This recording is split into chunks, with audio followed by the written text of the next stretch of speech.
Tandem USA Togo, le magazine d'information de l'ambassade des États-Unis, à suivre le premier samedi de chaque mois sur Radio Lomé entre 9h et 10h et sur Nana FM entre 11h et midi. Parlons à présent un peu d'un livre à découvrir ou à redécouvrir dans les rayons de la bibliothèque de l'ambassade des États-Unis, L'art d'apprendre, écrit par James Banner et Harold Cannon. Les deux auteurs remettent ça en fait, après avoir écrit L'art d'enseigner. L'art d'apprendre s'adresse donc en premier aux élèves, aux étudiants, à tous ceux qui ont une envie de profiter au mieux des nombreuses années passées sur le banc afin d'en enrichir leur carrière professionnelle. L'art d'apprendre a fait l'objet d'un débat entre étudiants de diverses structures en janvier à l'ambassade. L'ouvrage avait été exposé au public par Haruna Isaka, secrétaire général du réseau des journalistes et communicateurs spécialisés en éducation. Il nous refait le point. Il expose la façon dont un étudiant ou un élève doit se prendre pour mieux acquérir les connaissances. Donc, cette disposition pour acquérir des connaissances exige certaines qualités énumérées, à savoir l'assiduité, l'enthousiasme, avoir du plaisir en apprenant, faire preuve de curiosité, d'aspiration, de l'imagination, de l'autodiscipline, de la civilité, de la coopération, d'honnêteté et de l'initiative.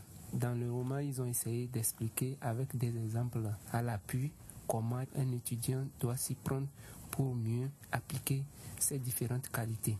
Haruna Isaka nous parle aussi un peu de l'organisation dont il est le secrétaire général, le réseau des journalistes et communicateurs spécialisés en éducation ainsi que de ses activités. Notre réseau qui est dans sa 4e année, puisqu'on est né en 2007, nous avons comme objectif de former d'abord nos membres. En tant que journaliste, on voudrait se spécialiser en éducation. Donc le premier objectif qu'on s'est fixé, c'est de former nos membres. Et en les formant, nous les amenons à maîtriser un peu plus les questions de l'éducation, puisque nous avons au sein de notre réseau une règle qui dit « n'intervient pas dans l'éducation qui veut ». Donc il faut maîtriser le domaine. C'est un domaine sensible où on est en face des enfants ou des étudiants à former. Donc il faut prêter vraiment attention à ce qu'on veut dire. Donc nous disons qu'en formant nos membres, on peut apporter notre contribution à l'évolution de l'éducation. Nous avons aussi fixé comme objectif de créer des émissions, des dossiers, écrire des articles, faire même des reportages sur l'éducation afin d'éclairer l'opinion et les gouvernants sur ce qui se passe dans le domaine éducatif. Et pour revenir au livre L'art d'apprendre, il est écrit par deux auteurs américains, James Banner et Harold Cannon. Il est traduit de l'anglais et est disponible à la bibliothèque de l'ambassade des États-Unis. Si vous n'avez pas encore accès à cette bibliothèque et si vous souhaitez y accéder, envoyez-nous un email à cca@state.gov, cca@state.gov, en n'oubliant pas de mettre dans la barre de l'objet le mot tandem.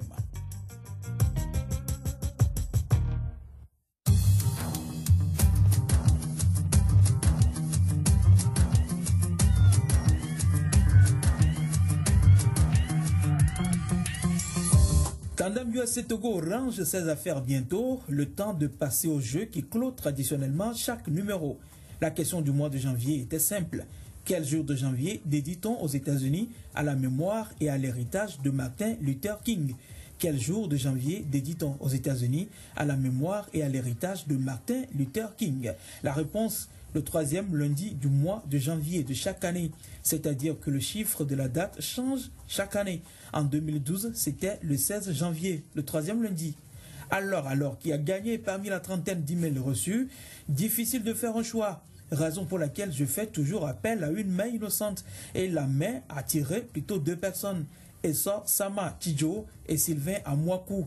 Esso Sama Tidjo et Sylvain Amwaku, vous êtes donc les gagnants du jeu de janvier. Il suffit de prendre attache avec l'ambassade au 22 61 54 70, 22 61 54 70, ou de venir simplement prendre vos dictionnaires bilingues à l'ambassade.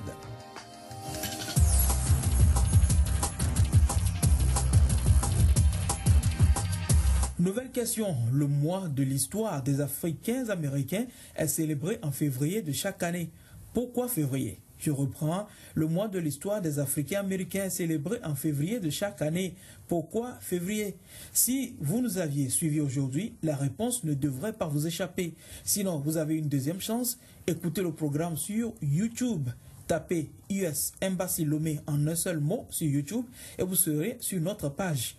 Comme toujours, pour participer, envoyez-nous un email à cca@state.gov, cca@state.gov. Et très important, n'oubliez pas dans la barre d'objet le mot tandem. N'oubliez pas de mettre dans la barre objet le mot tandem, T-A-N-D-E-M. Et il faut participer avant le 25 février. C'est avec un petit pincement de cœur que je vous dis au revoir. Je m'appelle Ronnie. Portez-vous bien et à dans un mois, c'est-à-dire le samedi 7 mars. Bye bye.